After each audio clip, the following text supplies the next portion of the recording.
With the 13th pick in the 1996 NBA Draft, the Charlotte Hornets select Kobe Bryant from Lower Merion High School in Pennsylvania.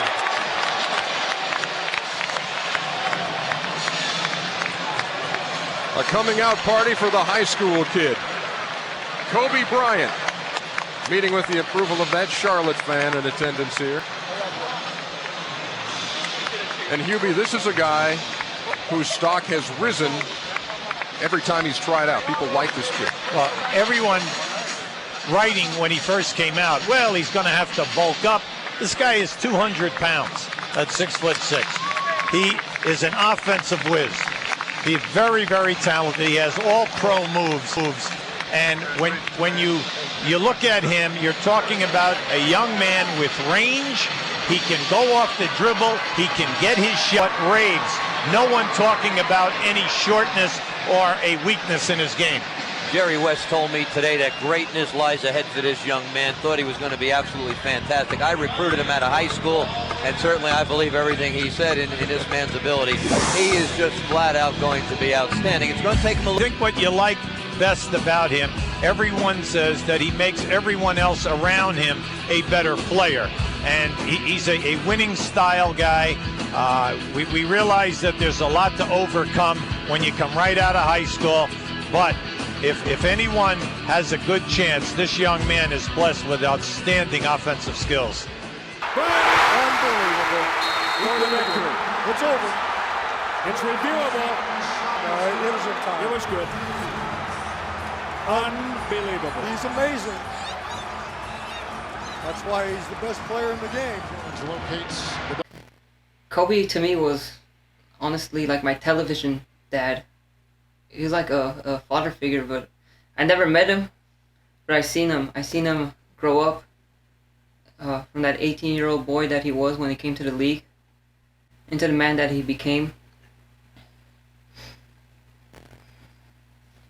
It's just tough, man. Like when he first got drafted onto the Lakers, like I was a 5-year-old kid. I didn't know much, but a couple years in the league, I started following him even more closely, and I remember everything so well. Like I remember the game where Jordan was watching him play. It was against the Warriors. Lakers came back, and then Kobe forced an overtime after Glenn Rice missed a free throw, and he tipped it in to send it to overtime. And I remember like how cocky he would get back then, but like that was just him, being just a young boy, like, enjoying life in the NBA. But Kobe was, man, like he was everything. Like he was inspiring. I know he had a huge influence on my life. And in 2000, I remember he broke his right hand. And man, he was still in the gym putting in the work because he was using his left hand. He was practicing his left hand. I do remember that's when he developed a left hand, basically. And he started just like making shots with his left in the game too. Like it just showed like how he translated his game off the court onto the court. He was so dedicated to the game. And just, you have to think about it, I was like 9 years old in 2000. That's when the Lakers won their first championship with him. And just watching clips of him like practicing with his left hand, I remember that really well too. And that just inspired me so much as a 9-year-old kid, just looking up to this guy who's with a broken hand, still practicing and still able to function and still trying to like improve his game. As a 9-year-old, that's very inspiring to me, and that's what I grew up on, just watching things like that from Kobe. Or in 2003 when he had his court trials and was going through a tough time, he went to court, and a lot of people dealing with that kind of stuff would be stressed out, not even wanting to play, but he would come to games midway through and still play.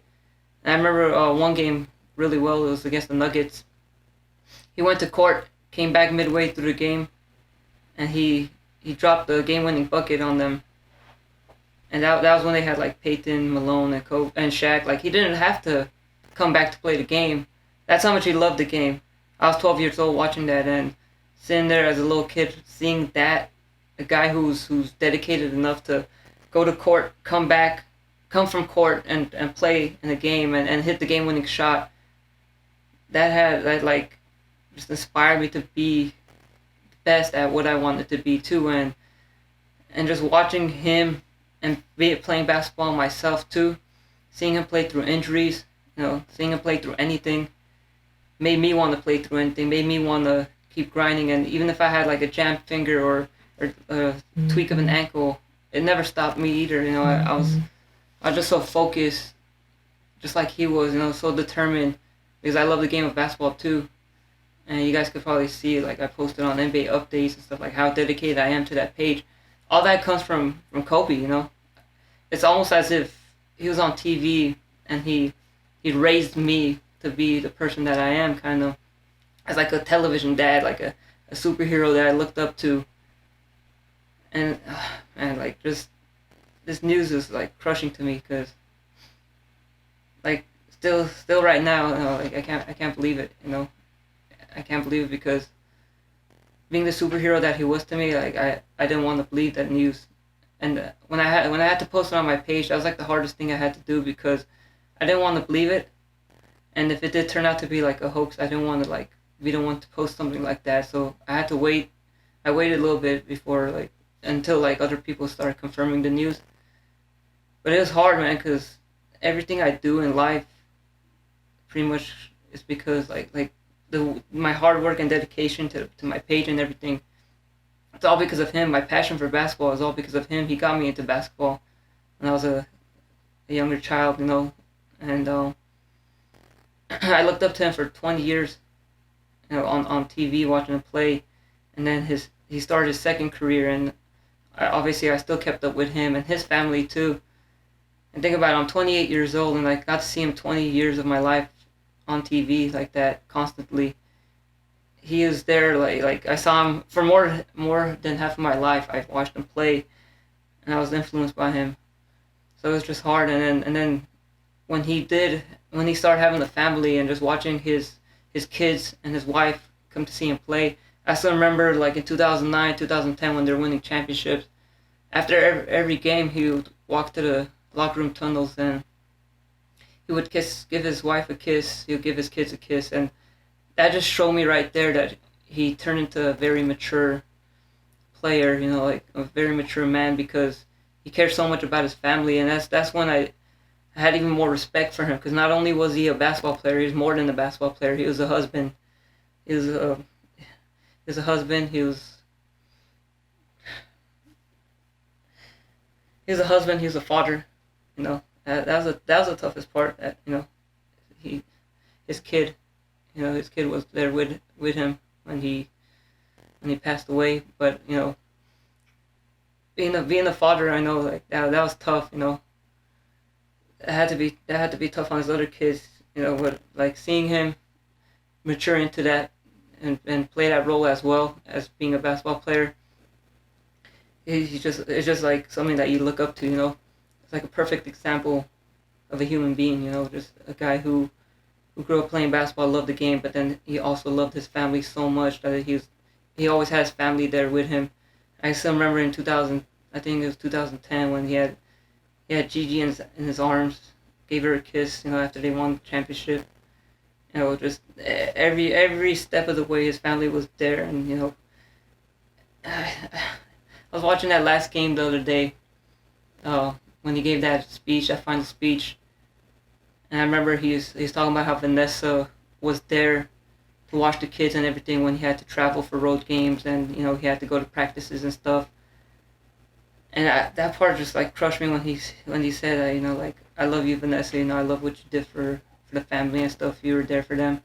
And just seeing Vanessa reading her lips when she was like, I love you, baby. Like, that part just like completely crushed me. And then seeing his kids there too, how happy they were for him in that final game. And then just after he retired, he didn't want to really be around basketball that much. But Gigi brought him back. And he was finally showing up to Laker games. And I was excited to see him on the sidelines right there. I'm pretty sure Laker players were too.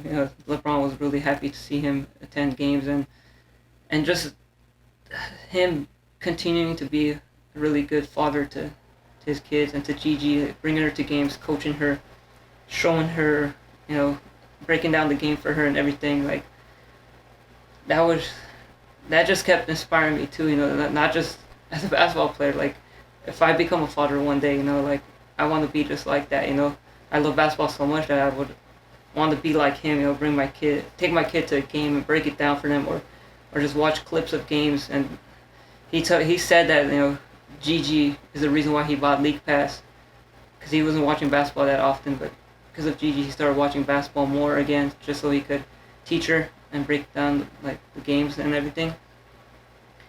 That's just amazing, like just seeing that father and daughter bond over a game of basketball. And she was probably going to be a very, very big deal for the WNBA. Like she was going to carry on his legacy. And that interview that Kobe had with Jimmy Kimmel, saying that people walk up to him and ask him why doesn't he have a son to carry the legacy, and then Gigi was like, I got this. Seeing that interview again just crushes me. It's just so sad that him and his daughter were on that plane, and everyone else too. The other 7 people, like those families were affected too, and there were 2 other kids on that helicopter, and that's just so sad. They were Gigi's teammates, and those were parents too. Like it's just crushing. Yeah, like the Kobe meant everything to me. Like that's the reason why I got a tattoo. I didn't care. This is gonna be on my arm for the rest of my life, but to honor Kobe, a guy who inspired me so much throughout my life, throughout even my the time I was in school. I didn't want to miss a day of school, because I had that mentality to always go in and learn. That was my job, to go to school. Kobe's job was to play basketball, and because of him, I always wanted to go to school. Like I didn't want to miss a day, even if I was sick a little bit or hurting, or I had that Mamba mentality was within me. Like I wanted to go to school as a young kid. I didn't want to miss a day playing basketball. Even if I was hurt a little bit, I still wanted to play, because I wanted to have that mentality to be strong, to be a strong human being. And that's what Kobe taught me. And just every step of the way of my life, because he was there on TV for 20 years for me to see, for me to get inspired off of. And I remember one time, it was in 2008, Lakers were playing the Jazz in the playoffs. They played a bad game, they lost. Kobe played a bad game, and then after the game, my dad called me, and my dad was bad-mouthing Kobe, and I was really angry, and I didn't want to hear it. So I felt bad. I hung up on my own dad. I felt so bad. I hung up on my own dad because he was bad-mouthing Kobe, my superhero, my idol, And then my dad called me back, and he got mad at me for hanging up on him. But I felt bad as a son for doing that. But that's how much I loved him. That's how much I looked up to him. I didn't want to hear people bad-mouthing him when I was a kid. But just watching him grow up, and I watched him grow up. I was a kid, but I watched him grow up before my eyes too, because he was a young 18-year-old kid when he first came into the league. Then he became so mature, and just had a family and showed what it was like, not just being a basketball player, but being the father and the husband. And that inspired me throughout my whole life.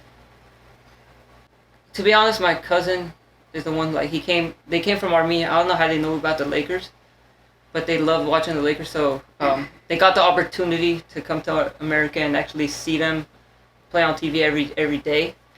So he started watching all these Laker games, and I started watching Kobe closely, and that's what got me into the Lakers. And watching Kobe closely and seeing him play the way he did got me into basketball completely. And I still remember video games like NBA Courtside. He was on the. I talked about that the other day. He was on Courtside, yeah, NBA Courtside, and that's the first basketball game I got into, first video game, and yeah, seeing him on the cover and everything, that's when I just started liking Kobe even more. I started playing with him in video games, and just seeing the way he plays, his talent, but not just that, but his mentality and his hard work and dedication to the game just inspired me and made me a hardcore basketball fan after that. I think one game was Game 4 against the Indiana Pacers of the 2000 Finals, NBA Finals. Shaq got fouled out. Shaq even talked about this game. But Shaq got fouled out, and I was like, man, like, because Shaq was, at the time, known as the best player for the Lakers, and I was like, man, like, how's this team going to carry on without him? Is the young Kobe, 22-year-old kid, is he going to be able to carry the team? And little did I know he did, you know, like, he put the team on his back, and he carried them into overtime. And then they beat the Pacers, and if they lost that game, it would have been tied 2-2, and they would have another game in Indiana to play, and they could have easily been down 3-2. Because actually the next game I believe they got blown out or something like that. And you know, just after I seen that game and what Kobe said after Game 2, when he said when Big Daddy isn't there, because that's what they called Shaq, Big Daddy. It's like when Big Daddy isn't there, Small Daddy is there, you know, and he did that on a bad ankle. I remember that because remember Jalen Rosed him in Game 2, and then he came back. He came in Game 4 and he carried the team with a bad ankle. That right there was the game when I was like, man, this guy has Mamba mentality on the bad ankle, 22 years old. You know, and on that stage for him to carry the team with their best player fouled out, that's what made me like him even more.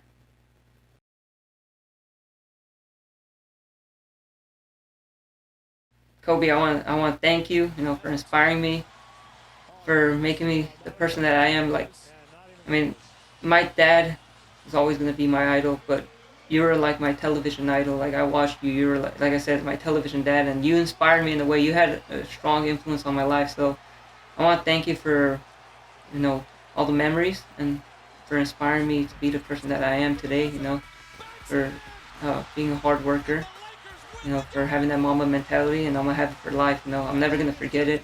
Never going to forget your legacy. Never going to forget the memories. And that's exactly what I would tell him.